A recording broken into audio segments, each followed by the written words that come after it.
Une guerre fait rage sur l'océan austral, l'Antarctique. Sea Shepherd, une organisation internationale dirigée par Paul Watson, fait tout son possible pour empêcher le massacre des baleines par des marins japonais. Selon les membres de l'organisation, le Japon viole les accords internationaux sur la protection des baleines. Les Japonais, quant à eux, se disent dans la légalité car ils ne tueraient les baleines que dans un but scientifique. Les deux camps affirment avoir le droit de leur côté. Voici leur bataille, voici leur guerre.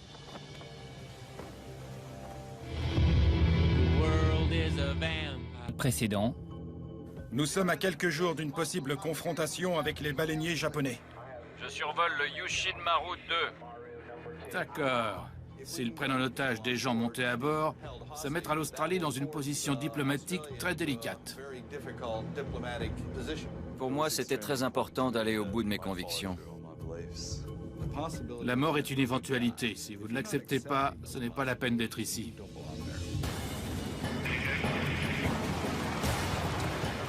Ils sont à bord! Attention, ils essaient de passer Potsi par-dessus bord. Le Japon refuse de libérer 2 protestataires qui sont montés à bord d'un baleinier dans l'océan austral. Les Japonais ont fait tout ce que j'avais prévu. Ils jouent exactement notre jeu.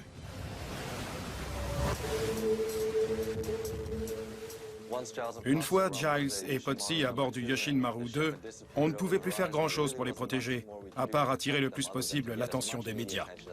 Celle-ci. Nous baignons dans une culture des médias. Si vous ne passez pas à la télé, vous n'existez pas. Quelques minutes après le communiqué de presse du capitaine Watson, nous avons été submergés d'appels de la part des médias. Encore le téléphone. C'est la 100 millième fois ce matin. Steve Irwin. Steve Irwin. Steve Irwin. Steve Irwin, les téléphones n'arrêtent pas de sonner. Un instant. Steve Irwin. 10, 9, 8. Steve Irwin, ici Wilfrid. C'est notre arme principale. Nous pouvons peut-être sauver quelques baleines, mais les médias peuvent nous aider à mettre fin à la campagne de chasse. Ils sont très importants, même si je les aime pas. Steve Irwin. Il s'est passé exactement ce que Paul avait prévu. Et il gère les médias d'une main de maître.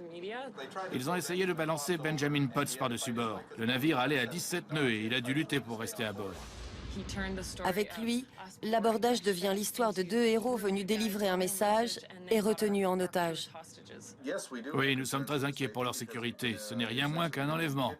C'est le genre de choses qu'il faut dire pour faire la une. Ce n'est pas en alignant les chiffres et les statistiques qu'on passe aux 20 heures. Si vous dites que des baleines se font massacrer, ça ne passe pas. Il faut montrer qu'on risque nos vies pour leur sauvegarde. C'est ce qui plaît aux médias. Des écologistes pourchassent des baleiniers japonais. La bataille en haute mer contre la chasse à la baleine s'est intensifiée. Le Japon dit que ces activistes sont des pirates, l'organisation affirme que ces hommes ont été kidnappés. L'abordage s'est déroulé dans des eaux déclarées sanctuaires des baleines par le gouvernement australien. Mais le Japon ne reconnaît pas cette zone comme telle. J'ai dit aux médias que cette histoire allait faire la une et qu'ils allaient la raconter, qu'ils le veuillent ou non. Merci. Un vrai film hollywoodien. Incidentinternationaux.com. Quelque part au beau milieu de l'immense océan austral, Potsi et Giles sont prisonniers à bord du Yushin Maru 2. Selon les Japonais, les 2 hommes sont des terroristes qui sont montés à bord sans y avoir été autorisés. Pour les Sea Shepherds, cette action directe dans leur mission de préservation des baleines est un grand succès. Cela fait maintenant 24 heures que Giles et Potsi sont retenus en otage. Le Yushin Maru 2 n'a répondu à aucune de nos tentatives d'établir un contact radio. On fait des ronds dans l'eau en attendant des nouvelles. Et il n'y a aucun navire en vue, aucun signal radar. Pendant que les Sea Shepherds attendent, les 2 marins les plus expérimentés du Steve Irwin tentent de repérer le navire où Potsi et Giles sont retenus prisonniers.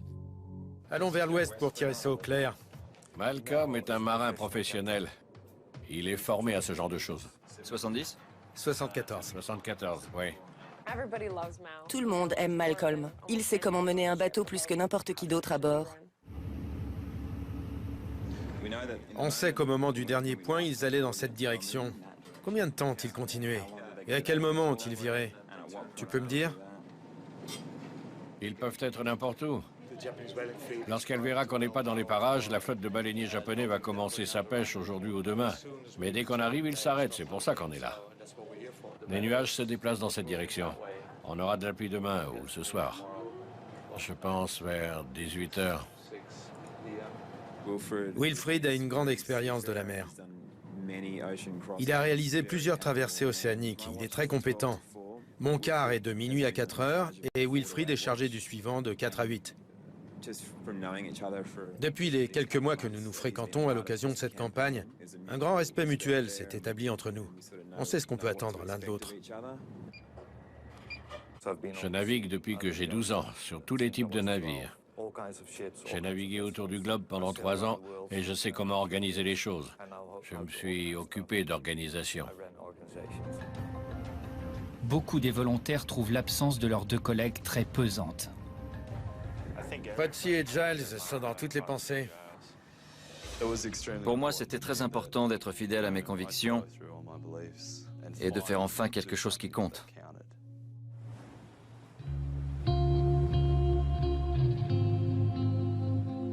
Potsy a une présence impressionnante. Ça rend son absence d'autant plus perceptible. Il me manque déjà. Giles me manque beaucoup. J'ai une drôle d'attirance pour lui. C'est comme un frère pour toi. On prend la responsabilité d'essayer de changer les choses, plutôt que d'en appeler aux politiques.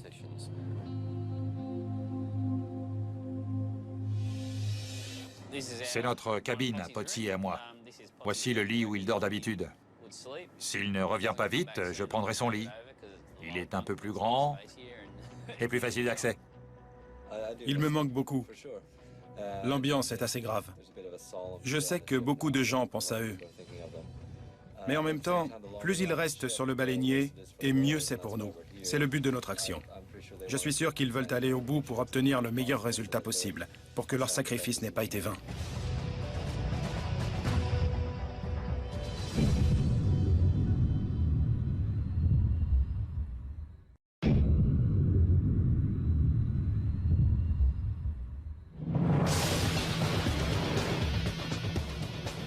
Potsy et Giles sont partis depuis bientôt 2 jours et le navire japonais qui les retient prisonniers reste introuvable. Pour Paul Watson, le sacrifice de ces hommes en vaut la peine. Contrairement aux baleiniers, mon équipage n'est pas là pour l'argent. Ce sont des volontaires qui luttent pour la sauvegarde et l'avenir des baleines.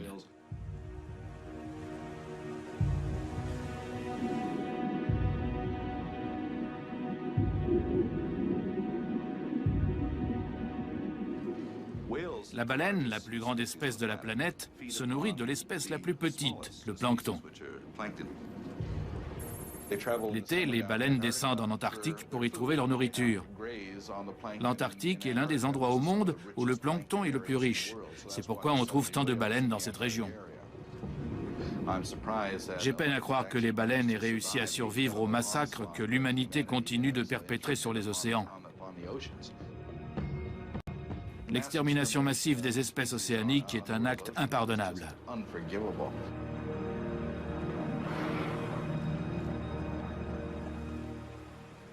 Pour ses tactiques radicales, Paul Watson est très connu dans la mouvance écologique.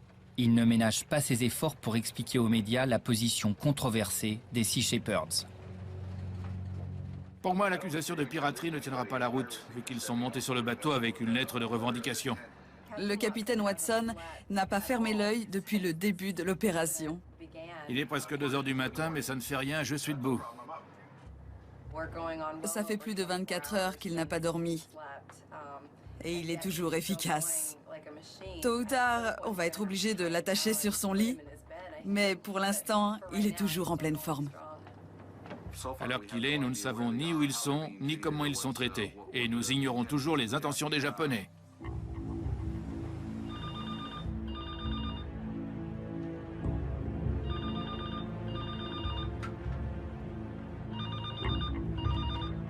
Steve Irwin. Les médias s'intéressent beaucoup à nous, mais nous n'avons toujours pas reçu l'appel que nous attendons tous. c'est-à-dire un appel du baleinier japonais qui détient nos 2 coéquipiers.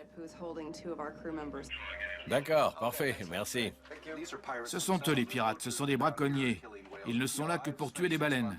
J'ai passé 6 mois à traquer des braconniers qui tuaient des éléphants en Afrique de l'Est. On leur a tiré dessus. Ceux-là ne sont pas très différents. Steve Irwin, ici Wilfred. On essaie de stopper leurs activités illégales.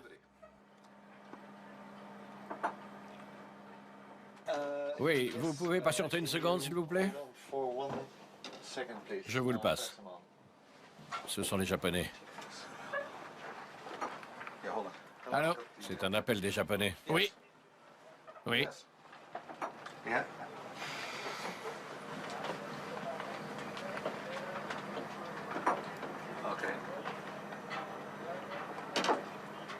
Je ne pense pas que ces conditions soient acceptables. Ça n'ira pas. Très bien. J'attends votre appel. Merci. Au revoir. Ils nous les renvoient si notre navire reste ici. Ils veulent qu'on envoie le Zodiac à 10 000 sans hélico et sans caméra. Pas question d'accepter ces conditions, c'est ridicule. Il est hors de question que j'envoie une embarcation à 10 000 du bateau sans en avoir le moindre contrôle. S'ils veulent nous rendre nos hommes, nous sommes là. Mais on refuse de céder en leur disant « Oh, on ne veut plus interférer dans votre chasse ». C'est de l'extorsion. Les Japonais ont formulé des exigences pour le retour des 2 hommes, mais j'ai refusé de les accepter. Quand on dit que les baleines sont notre priorité, c'est du sérieux. J'avais envie de dire qu'on aurait fait n'importe quoi pour les récupérer, mais je me suis retenue. Le plus important, c'est d'arrêter le massacre des baleines. Giles et Potsy connaissaient parfaitement les risques qu'ils couraient lorsqu'ils sont montés à bord. Mais on doit quand même faire tout notre possible pour les récupérer sains et saufs. On aura beau venir tous les ans et faire tout notre possible, nous ne sommes pas en mesure d'arrêter la chasse à la baleine. Ce sont au gouvernement de faire le nécessaire pour mettre un terme au massacre. Sans une intervention gouvernementale, cela n'arrivera jamais. 48 heures après le début de l'opération, les Sea Shepherds apprennent que leur tactique a forcé les gouvernements australiens et japonais à entamer le dialogue. La lutte qui oppose les baleiniers japonais aux militants écologiques dans l'océan austral met des vies en jeu, ce qui pose un véritable casse-tête diplomatique entre le Japon et l'Australie. Le gouvernement fédéral s'est vu forcé d'intervenir. La priorité est de ramener rapidement et en toute sécurité Benjamin Potts et le ressortissant britannique sur le Steve Irwin. Le Japon souhaite imposer des conditions pour des raisons de sécurité. Selon les Sea Shepherds, les Japonais exigent qu'ils quittent la zone de chasse à la baleine et qu'ils envoient leurs canots à 10 000 du navire de Paul Watson pour récupérer les membres d'équipage.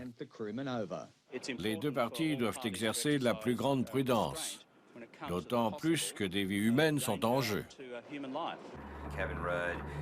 Kevin Rudd est obligé de traiter avec le gouvernement japonais. C'est devenu une affaire d'État.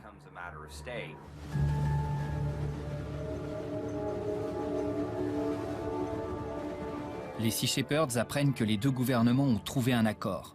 Un navire des douanes australiennes, l'Oceanic Viking, transférera Potsy et Giles du Yushimaru au Steve Irwin. D'accord, parfait. Merci beaucoup. Ils vont s'occuper du transfert pour qu'aucun des capitaines ne puisse imposer ses volontés. C'est super parce que cela ne nous oblige pas à dire qu'on va arrêter de les gêner dans leurs activités. Mais aussi parce qu'on va récupérer Giles et Potsy.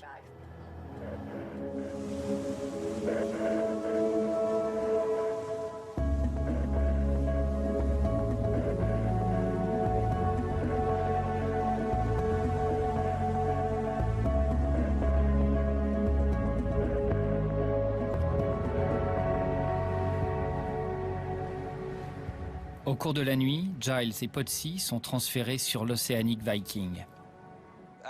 Une fois Giles et Potsy à bord de l'Oceanic Viking, on nous a transmis les coordonnées du point de rendez-vous où nous allons les récupérer.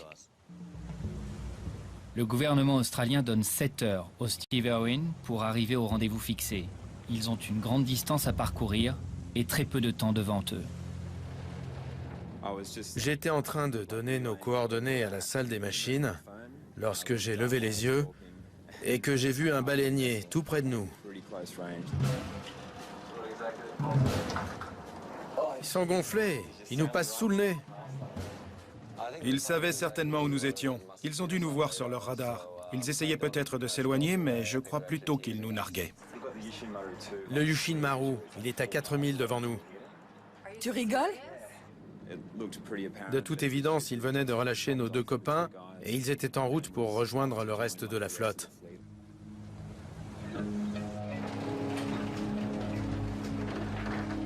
Ils nous passent tranquillement sous le nez. C'est exactement ce qu'on disait.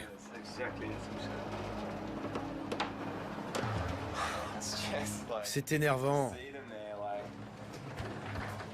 On pourrait les avoir si on mettait le canot à l'eau. On serait sur eux en 45 minutes. C'est rageant, on les tient. Si ça tenait qu'à moi, on les poursuivrait. Lorsque nous disons que nous sommes prêts à tout pour arrêter le massacre des baleines, je crois que notre réputation parle d'elle-même. On fait tout notre possible pour endommager les baleiniers et on rentrera chez nous avec la satisfaction d'avoir tout tenté. Peter Brown, le commandant en second, suggère une attaque sur le navire japonais. Mais Kim McCoy ne veut pas risquer de manquer le rendez-vous pour un raid nocturne incertain.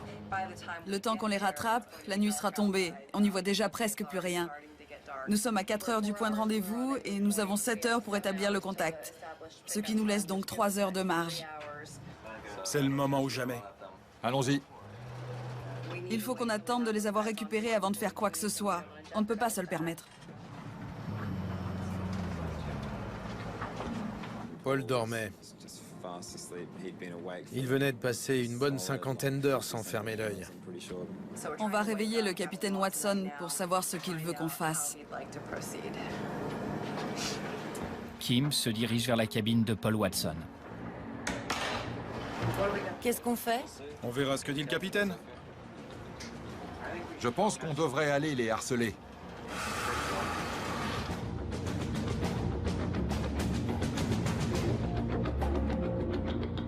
Kim revient avec le verdict du capitaine. Il laisse la décision à son second, Peter Brown. Je crois qu'il n'était pas très bien réveillé. Je lui ai demandé s'il voulait se recoucher et laisser Peter Brown gérer la situation. Il a dit oui, très bien, et il a refermé la porte. Peter Brown a tout de suite décidé de mettre le Zodiac à l'eau, malgré la nuit qui tombait. Pour moi, le risque d'envoyer le Zodiac vaut largement la peine d'être pris. Après tout, on est là pour harceler les baleiniers. À quelques heures de la récupération de leur coéquipier, Peter Brown ordonne une attaque du Yushin Maru. C'est une manœuvre risquée. Une petite embarcation lâchée de nuit dans les eaux de l'Antarctique court d'énormes risques. Ce sera juste une petite action. On y va, on les ennuie un peu et on revient. Parce qu'on n'a pas beaucoup de temps et qu'il va faire nuit. On a 4 heures d'obscurité devant nous. Outre les baleiniers, cela nous fait un ennemi de plus à affronter. Tout le monde se prépare autour des Zodiacs. Qui fait partie de l'équipe? J'imagine que c'est Dave, Ricky et Chantal. Oui, elle se prépare. C'est une bonne équipe. Je suis très motivée à l'idée de me trouver si près des Japonais. Je suis impatiente que ça commence. En tant que maître d'équipage, je suis responsable de la vie de mon équipe, mais aussi de toute personne sur le pont. Je suis un peu nerveuse parce que je ne sais pas vraiment en quoi consiste le plan. Mais c'est le style de la maison. L'équipage termine les derniers préparatifs. C'est chaud.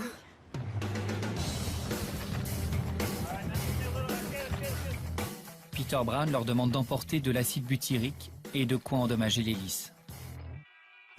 L'hélico tourne bien, je vais inspecter les pales. Après plusieurs vols d'essai, le pilote Chris Holtman pense que la pale endommagée est assez stable pour lui permettre de voler suffisamment loin pour surveiller l'attaque de nuit. L'hélicoptère relaiera les événements au Steve Irwin. David, t'as bien les 2 radios, le téléphone satellite et le GPS? On a une radio, mais c'est bon, on a 2 batteries. Et une lampe? Oui. Il fera sombre. ils n'auront qu'une seule chance. Ils vont jusqu'au baleinier, ils balancent tout, et ils reviennent. Dans de bonnes conditions, et avec la bonne équipe, un raid de nuit est une excellente idée. Parce que cela a un effet psychologique dévastateur. On a une radio et un téléphone. Vous y allez et vous revenez. Ouais, Peter, dès que le canot sera à l'eau, on aura besoin de toi sur le pont. D'accord. Ok. c'est Peter qui commande? Ouais. Ok.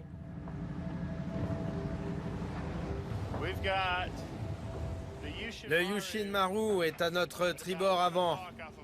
Bon, bah on va aller les chatouiller un peu, parce qu'ils sont vraiment trop impudents. On n'est pas en vacances sur un lac tranquille. On met des gens à l'eau dans un canot de nuit en leur demandant de s'attaquer à un baleinier. C'est une mission dangereuse. Ok. Donne du mou à l'avant. Après les avoir mis à l'eau, je n'arrivais pas à croire qu'ils étaient en train de faire ça. Ils couraient d'énormes risques de blessures.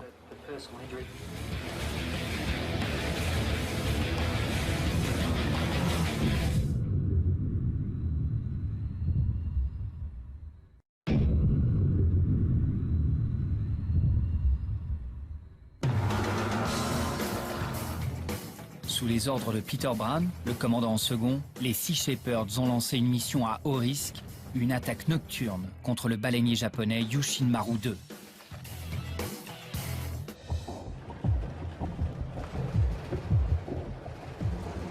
Il faut que Peter monte. C'est lui qui commande. Ok. Je ne sais pas quelle est l'expérience de Peter Brown en tant que marin. D'après ce que je sais, il participe aux campagnes des Sea Shepherds depuis longtemps. Peut-être depuis des dizaines d'années. L'équipage était assez inquiet quant aux capacités de commandement de Peter Brown. Chris va se décoller. Suivons-les jusqu'à ce qu'il les rejoigne. D'accord. L'équipe Delta doit atteindre le baleinier le plus rapidement possible avant que le soleil se couche. Chris décolle pour rejoindre le Zodiac près du Yushin Maru. J'adore quand tout se passe bien.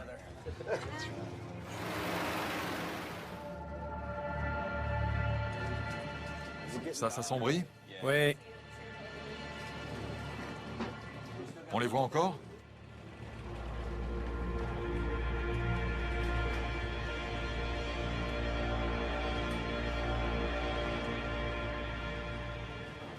On a perdu le Zodiac. L'hélico les survolera dans une minute. La passerelle appelle l'hélico pour savoir si le canot a atteint le Yushin Maru. Passerelle à hélico, tu les aperçois, Chris?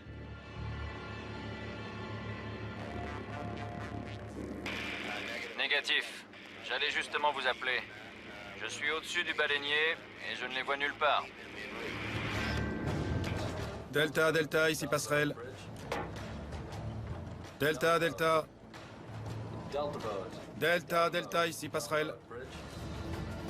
Une demi-heure après le déclenchement de l'opération, le Zodiac semble avoir disparu. On l'a complètement perdu.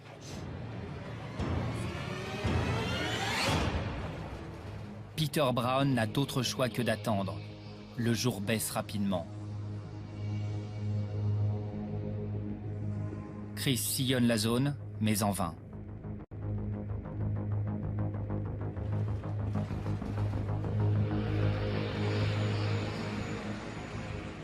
Je crois que c'est eux.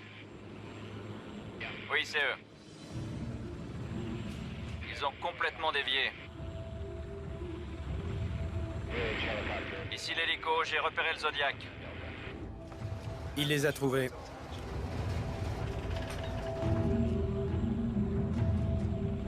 Le canot dévie complètement.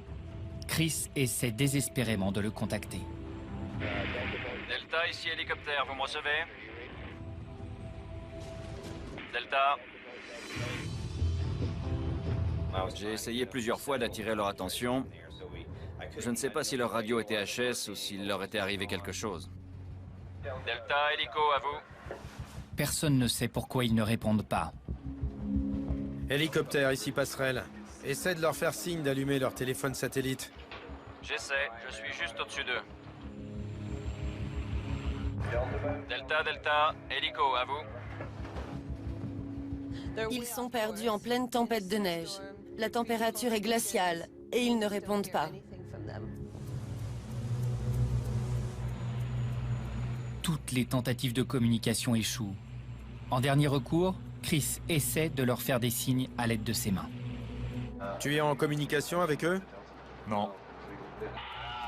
Négatif, j'ai essayé plusieurs fois. J'ai dû revenir au bateau car la luminosité baissait rapidement.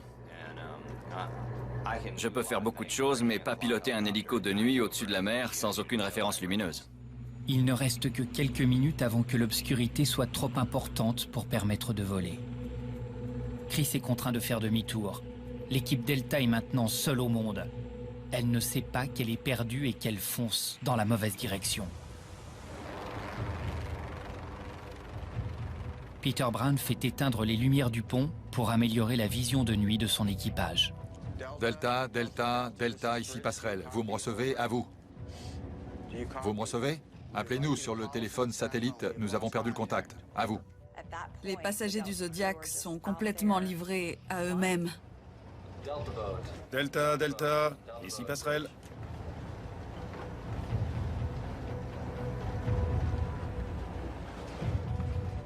La frustration commence à envahir la passerelle. Si sa radio est endommagée, l'équipe Delta ne pourra pas retrouver le Skiverwain en pleine nuit. C'est absurde. Nous ne savons pas si le canot s'est retourné ou s'il y a un problème technique. Si ça se trouve, ils ont simplement oublié d'allumer leur radio. C'est grotesque d'aller si loin et de ne pas entrer en contact. Les batteries ont pris un coup de froid? Non, ils en avaient une de rechange. Le téléphone devrait fonctionner. Nous étions confrontés à une situation très préoccupante qu'il fallait traiter avec sérieux. Nous n'arrivions pas à entrer en contact avec eux et nous ne savions pas où ils se trouvaient. On est en train de chercher notre équipe Delta qui est en mer dans des conditions épouvantables. On essaie de la récupérer saine et sauve. C'est le pire scénario, s'ils ont fait chavirer l'embarcation d'une manière ou d'une autre. Nous sommes dans l'océan austral, complètement isolés, et il fait un froid de canard. Les conséquences pourraient être très graves. On peut sérieusement envisager des pertes humaines. Il est temps qu'on rentre chez nous. On récupère Giles et Potsy. Et on arrête là. S'il continue comme ça va mal finir. On s'est tous regardés et on s'est demandé qu'est-ce qu'il fallait qu'on fasse dans une telle situation. Les Sea Shepherds n'ont que quelques heures pour se rendre au point de rendez-vous afin d'y récupérer Giles et Potsy. 4 de leurs coéquipiers sont maintenant perdus dans les frimas de la nuit antarctique. Paul Watson, complètement épuisé, est endormi. Et c'est donc à son second, Peter Brown, de prendre les décisions. On est à quelle distance du point où il devrait être? Quand est-ce qu'on doit faire demi-tour? On peut être au rendez-vous dans 4 heures. Non, 5. Je crois que ça n'ira pas. Je n'ai pas du tout envie de faire demi-tour. Je sais pas quoi faire. Lorsqu'une urgence de ce type survient, on a besoin d'une personne responsable pour tenir la barre. Cela ne semblait pas être le cas. Le maître de manœuvre, Aaron Glasson, inquiet pour la vie de l'équipe Delta, suggère de demander l'aide de l'adversaire. Vous avez appelé le Yushin Maru pour leur demander s'ils les avaient vus? Pas encore. Tu veux le faire? Oui, essaie le canal 16, mais je pense pas que ça marchera. Je leur demande s'ils ont vu le Zodiac. Yushin Maru, ici le Sea Shepherd. La situation était très tendue. Nous ne savions pas quoi faire. Et alors, nous avons décidé d'un commun accord d'appeler le baleinier japonais. Nous avons perdu l'un des canaux du Sea Shepherd. Nous avons perdu l'un des canaux du Sea Shepherd.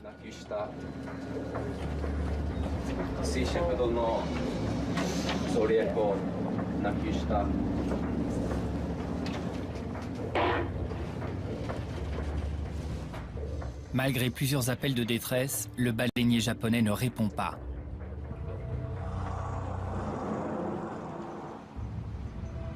Peter Brown doit accepter le fait que le Zodiac est peut-être perdu à jamais. Delta, ici passerelle. Vous me recevez? À vous.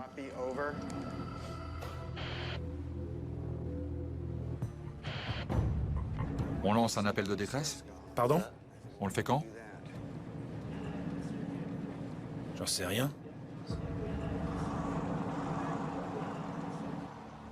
Lorsque Wilfred arrive pour prendre son quart, il trouve ses coéquipiers complètement désemparés. Qu'est-ce qui se passe? On a perdu le Zodiac. Peter Brown s'est mis à parler comme il en a l'habitude. Je lui ai dit que j'allais m'en occuper avec Malcolm, mais ça l'a mis en rogne. Chris était à 20 minutes de nous. Chut, du calme. La tension est alors à son paroxysme. J'étais en train de parler et on m'a dit de la fermer. C'est pas une manière de parler aux gens. T'aimerais que je te dise Wilfrid, ferme-la et sors d'ici? Je te l'ai pas dit parce que je sais travailler en équipe. Wilfrid a dépassé les bornes. Un navire, c'est comme une armée. Les décisions ne sont pas collégiales. On a le droit de dire ce qu'on pense au général, mais c'est malheureusement au général de prendre les décisions, et c'est pas toujours facile. T'aurais dû essayer de nous écouter au lieu de nous dire de la fermer. Non, C'est bon, laisse tomber. Si une personne est dépassée par la situation et ne sait pas quelle décision prendre, alors je n'en ai rien à faire, qu'elle soit second ou même le capitaine. On a 4 personnes perdues en mer. Elles comptent plus que n'importe quoi d'autre. Au mépris de la hiérarchie, Wilfred donne l'ordre à l'équipage de commencer une opération de sauvetage. Wilfrid voulait lancer des recherches. Je n'avais aucune raison d'aller à l'encontre de cela et on a réfléchi à la manière de procéder. On va retourner au point où ils ont été vus pour la dernière fois. On commencera les recherches de là. En élargissant progressivement? Exactement. On a entamé une recherche quadrillée pour les trouver le plus vite possible. Je n'ai pas demandé l'avis de Peter Brown. Je préfère les gens qui font parler leur expérience plutôt que leur ego. Je ne sais pas du tout pourquoi Wilfrid n'a pas confiance en Peter Brown. Il doit y avoir quelque chose entre eux. La hiérarchie est très claire sur le Steve Irwin. C'est la seule manière de faire tourner correctement un navire. Ce n'est pas une démocratie, c'est une dictature. On réveille Paul? Non, non. Paul dormait parce que ça faisait presque 40 heures qu'il n'avait pas dormi. Il m'avait dit de prendre le commandement et j'avais aucune raison d'appeler qui que ce soit plus tôt que prévu. C'est pas à toi de décider, Wilfrid. Non, c'est à toi. Non, c'est d'abord au capitaine, puis à Peter Brown. Peter fait ça depuis 30 ans. Vu la gravité de la situation, il est normal que tout le monde soit sur les nerfs. On est tous très tendus et les paroles peuvent être blessantes. Si c'était moi le capitaine, personne n'aurait le droit d'avoir la moindre opinion. Tout le monde la fermerait et resterait à sa place. On va à leur dernière position connue et on fait un quadrillage. Allons-y. On commencera de là. C'est la seule possibilité. Le Yushin Maru est par là. Mais alors que Wilfrid s'apprête à mettre son plan à exécution, ils reçoivent enfin l'appel qu'ils attendent depuis des heures. Avant tout, donne-nous votre position. 60 degrés? Je fais demi-tour. Faites clignoter le projecteur, ça nous donne un point de repère. Ok, bien reçu. Tout le monde va bien? Tout le monde va bien? Oui, ça va. On a lancé tout l'acide, mais on n'a pas réussi à endommager l'hélice. Vous les avez trouvés? Oui. Vérifie que la radio est allumée. On a essayé de vous appeler, mais on n'a pas réussi à vous joindre. C'est parce que la portée est trop courte. Ok. Appelez tous les quarts d'heure sur le téléphone satellite. Et par radio si ça marche. On avance vers vous, mais on va lentement. La mer est un peu agitée. Ok, bien reçu. Continuez de faire bouger le projecteur. On les a trouvés, mais ils en ont besoin comme point de référence. On dirige notre lampe vers vous, vous le voyez?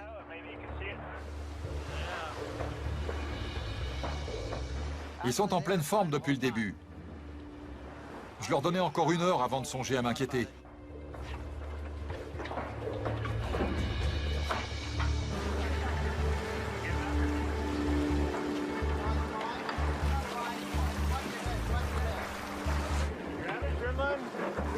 Vous auriez dû nous appeler plus tôt. On venait de faire demi-tour pour vous chercher. On n'a aucune réception sur les petites radios quand on s'éloigne trop. Oui, je sais. Aidez Ricky à remonter. On venait de faire demi-tour. Il neigeait, c'était les pires conditions depuis le début de la campagne. Je crois qu'on a eu beaucoup de chance de récupérer tout le monde. On voulait pas vous inquiéter. Le truc, c'est qu'on s'est vraiment éclaté. Ils étaient inquiets qu'on soit partis. C'était comme si on était des ados qui avaient fait une virée avec la voiture de leurs parents, qui étaient revenus avec la voiture cabossée et qui allaient se prendre un bon savon. On est content de vous voir. On voulait pas vous faire peur, mais on était à fond dedans. On a réussi à voir leur passerelle. On s'est approché assez près pour toucher l'aileron extérieur de la passerelle. On a appelé le Yoshinmaru pour savoir s'ils vous avaient vu. Ça devait être après les boules puantes. Ils ont dû se dire qu'on était les pires têtes à claque imaginables, ou les rois de la provocation. Allô, vous avez vu notre Zodiac? Ils ont balayé la mer avec leurs projecteurs pour essayer de nous trouver. La mission est réussie, mais on était vraiment très inquiets. Oui, je sais. Désolé, Peter. On voulait pas vous faire peur. Bien joué.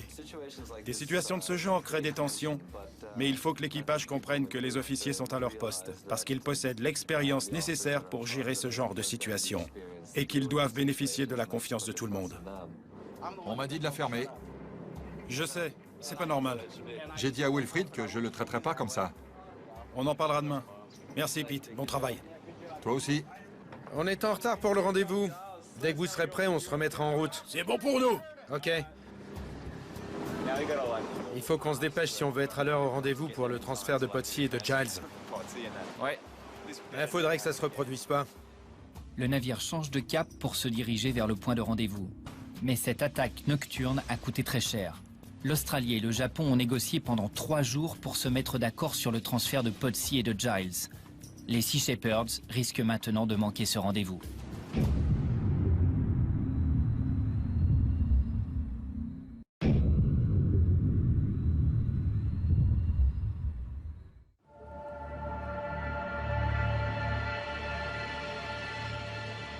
Le jour se lève sur l'océan austral.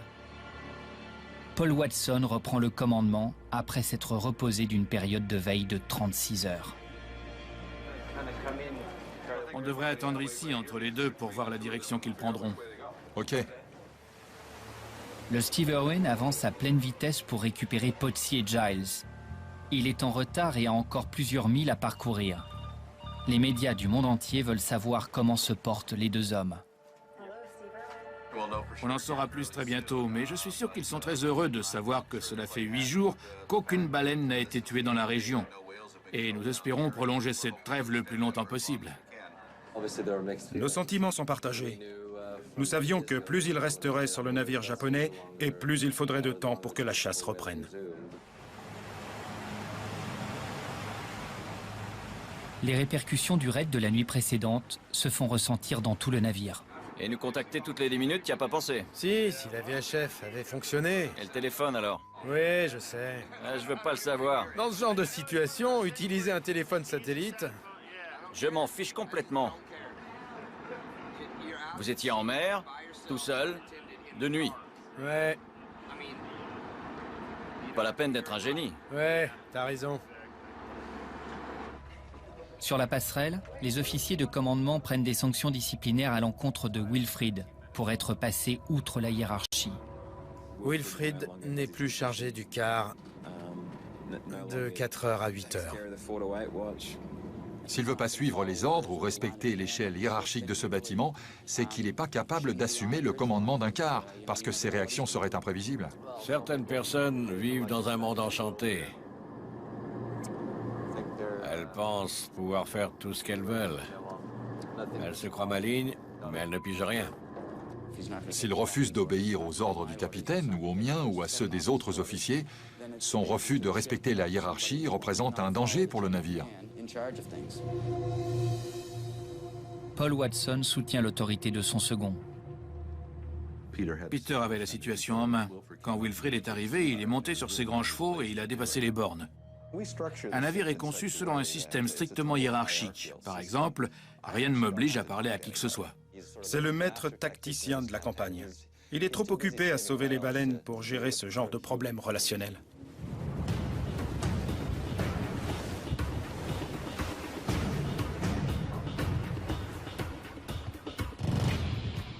Steve Irwin, ici l'Oceanic Viking. Steve Irwin, j'écoute. Oui, Steve Irwin. Pourriez-vous, s'il vous plaît, augmenter votre vitesse d'1 nœud et demi? À vous. Bien reçu. Les Sea Shepherds arrivent juste dans les temps au rendez-vous.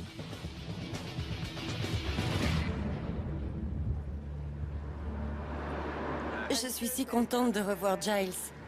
On a une chambre propre pour Potsy. Et il ne reste plus de scotch. J'espère qu'il ne râlera pas.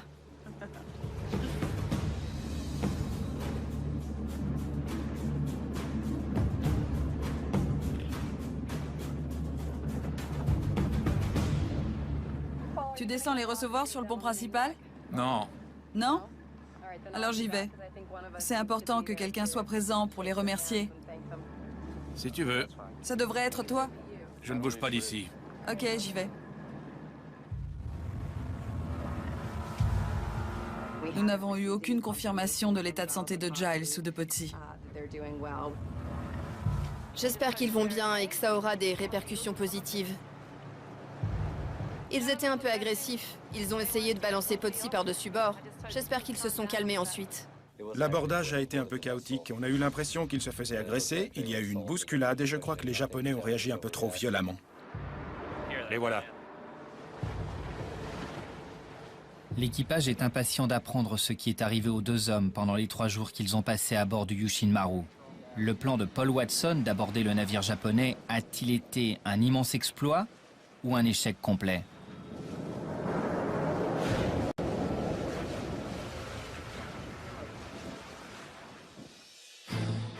Dans le prochain épisode... Il y a un navire en vue. À ton avis, il est en train de pêcher? Négatif. Ce bateau nous suivait. C'est peut-être la CIA japonaise? On fait quoi? Le canot va aller se cacher derrière un iceberg en attendant qu'il approche, puis il le prendra par surprise. Si c'est un ordre, on le fera. Il ne mord pas. Les voilà. Refermez le piège. Belle journée pour mourir.